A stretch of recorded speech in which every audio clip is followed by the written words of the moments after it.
Today we're going to be talking about a super interesting topic, basically which physical activities or sports might be helping with depression. And the one that was the number one is one of my favorite activities to do. So that's one of the reasons why I wanted to do this video. So wait till you find out. My name is Dr. Mikola Vrashik of Neurogenomics, and let's get going.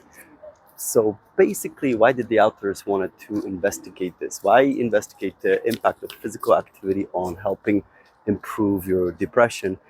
One of the reasons is because apparently the scale of depression in our society globally is enormous. It's absolutely staggering. It's apparently, according to these authors, it is the number one cause of disability in the world.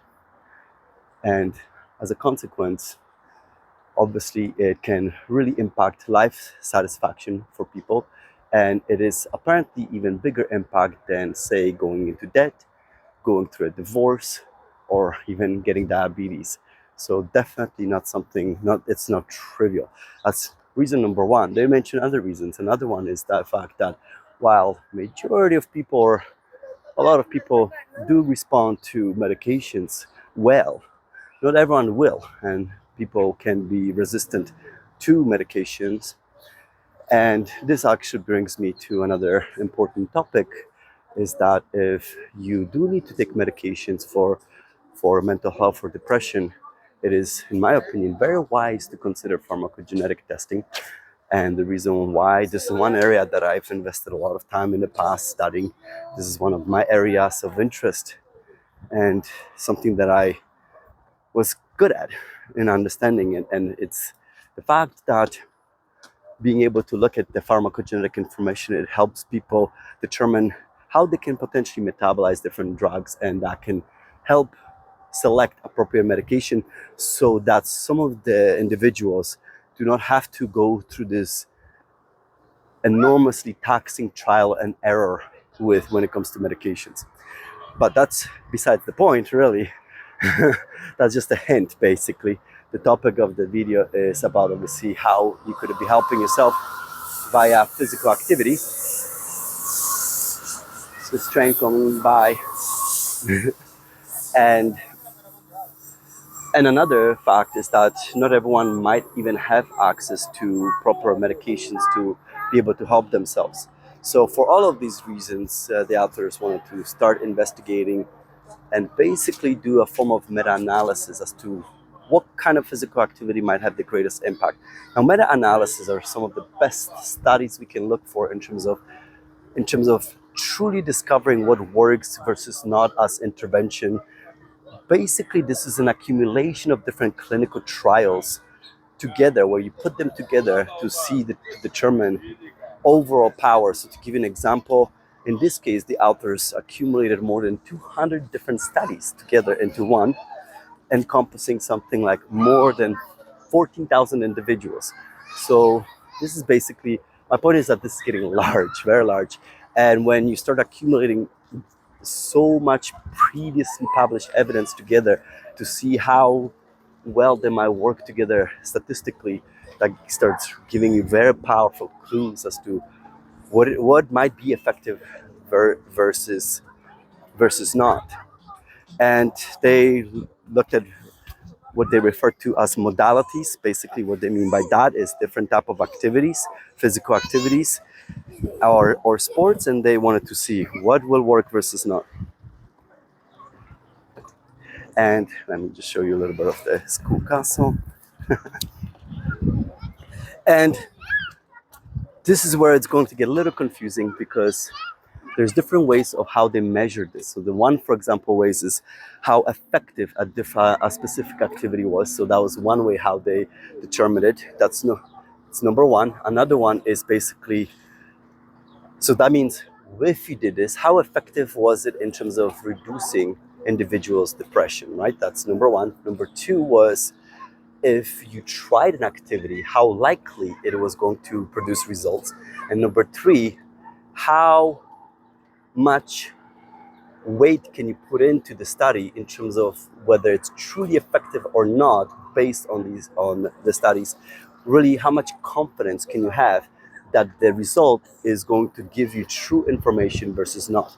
Why am I even bringing that up? The last one, the reason why is because the best clinical trials are the ones that give you that are blinded. What does that mean? So that ideally, if you're doing a clinical trial to determine if something is truly working versus not, what you really want to do is, what you're trying to make sure is that either the individual receiving the intervention, in this case, of course, the sport activity, doesn't know what it's for and what it's doing. And even better is also if the doctor doesn't also know what's going on. And that, in that case, we're talking about double-blinded clinical trials, and those are the best in terms of truly determining what might be working versus not. Okay.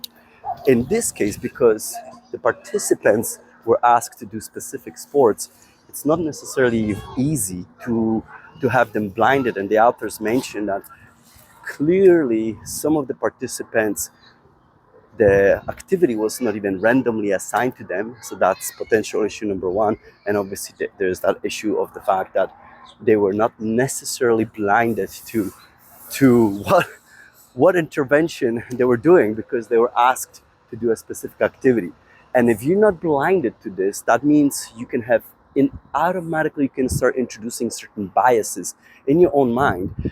And this, in this case, this is a bias of expected effect, because here you are, if you're an individual who's, say, suffering from major depressive disorder and you are provided a certain intervention, you can start creating a certain hope in your mind that this will help, and as a consequence this might result in a benefit, whether that is a placebo, meaning it's just simply your imagination, versus real effect. And this is why ideally we want individuals to be blinded when they are receiving any interventions, and it was just simply not possible.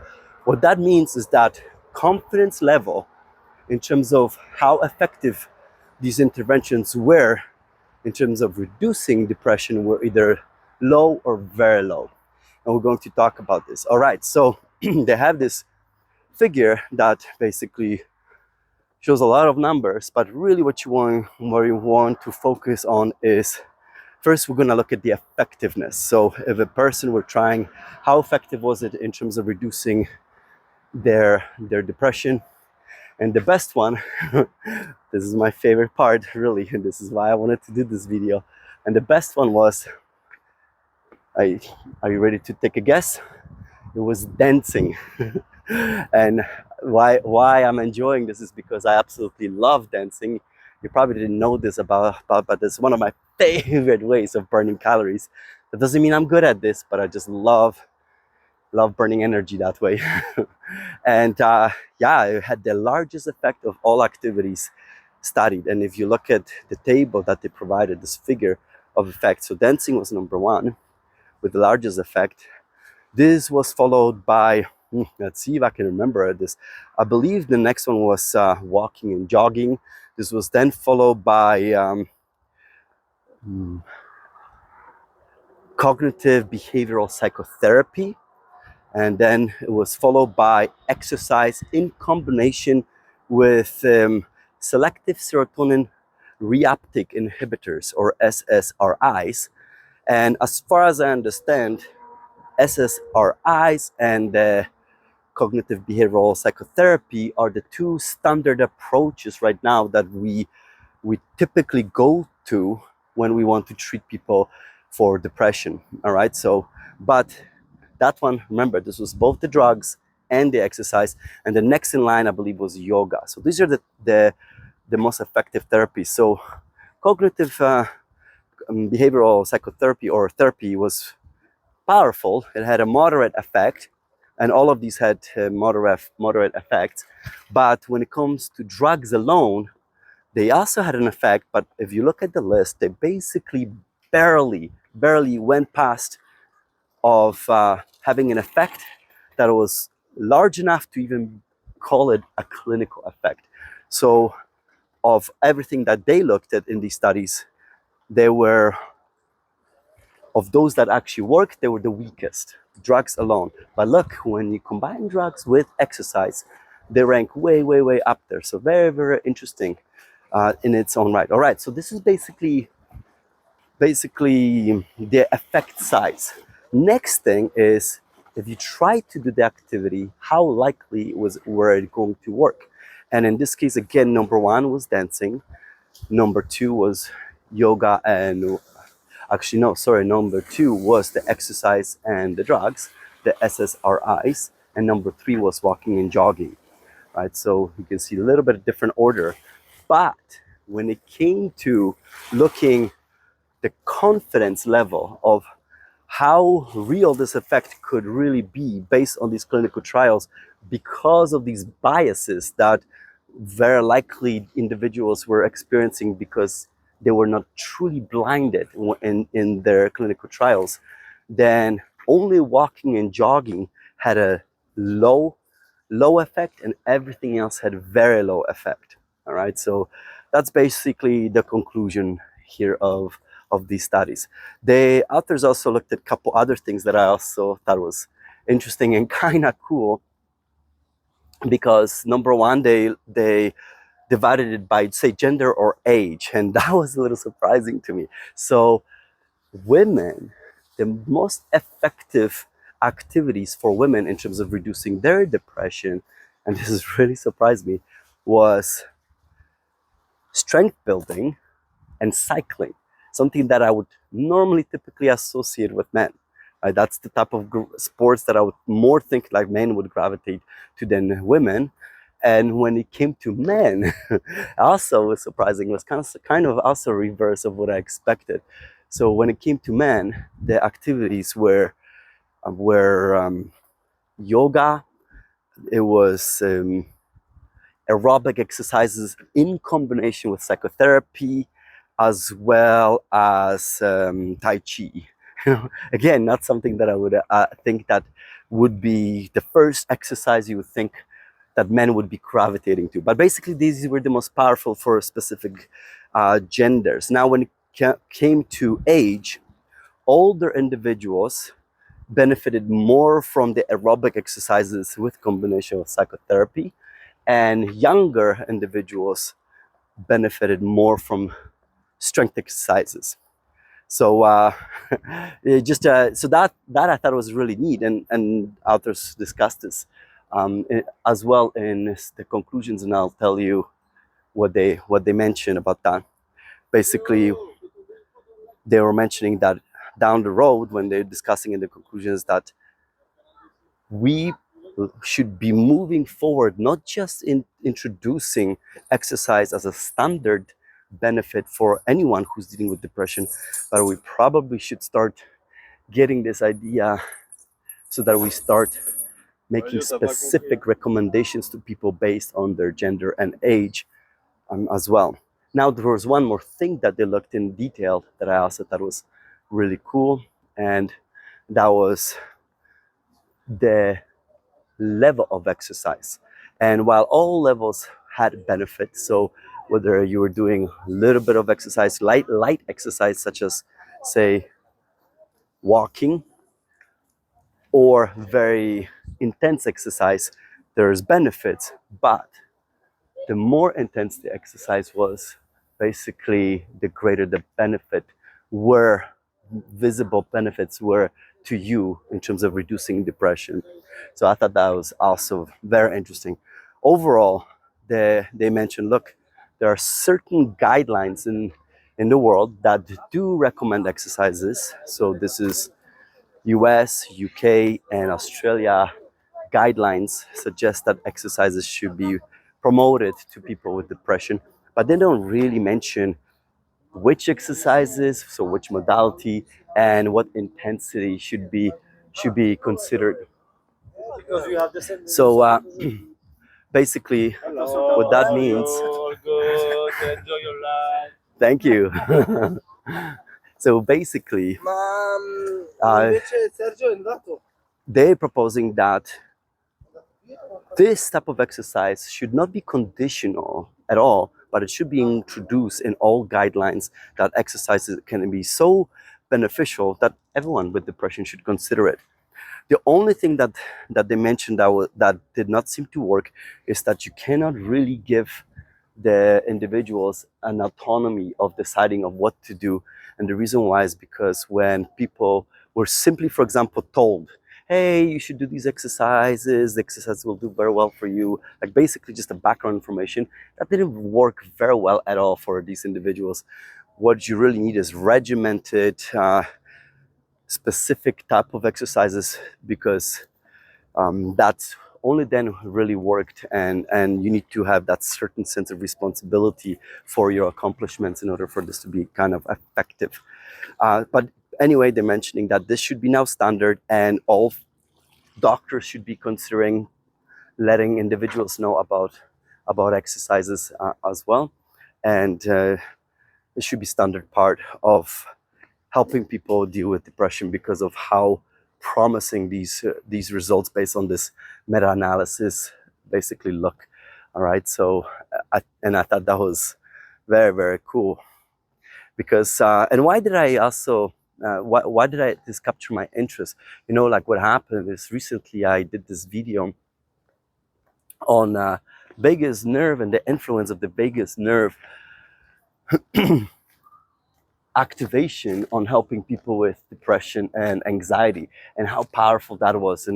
And what I was absolutely astonished is how effective something as electrical stimulation of a part of your body was in helping people. Well, here's another one. Here's exercise. And to me, while authors did not talk about this, I suspect that all of this has to do, and it's related to, yes, proper function of the vagus nerve, and also B, your immune system. And and together, I think that these two effects can be very powerful in helping people with depression. And if the problems are truly as big as the authors are proposing in terms of our society, and how damaging the effects of depressions are, then I thought this is something that is potentially of great interest, and I wanted to share this with you. All right, so let's see, what else could I mention? I think I cover everything. Like I mentioned, they're proposing that guidelines around the world should start discussing this in detail. And they even mentioned, look, we should now no longer consider doing these clinical trial studies for whether exercise is helping depression or not. I think that's becoming fairly evident. They're mentioning that we should be doing these type of studies now to determine in detail how exercises are helping depression. And the reason why is because the authors mentioned that we should start getting details exactly under what conditions, what type of exercises are helping people, so that we can start assigning specific type of modalities for specific situations when we're dealing with people with depression. All right, I'm gonna wrap it up right here. Please leave a comment, leave a like, and share a video if you find someone that this video might be of interest to.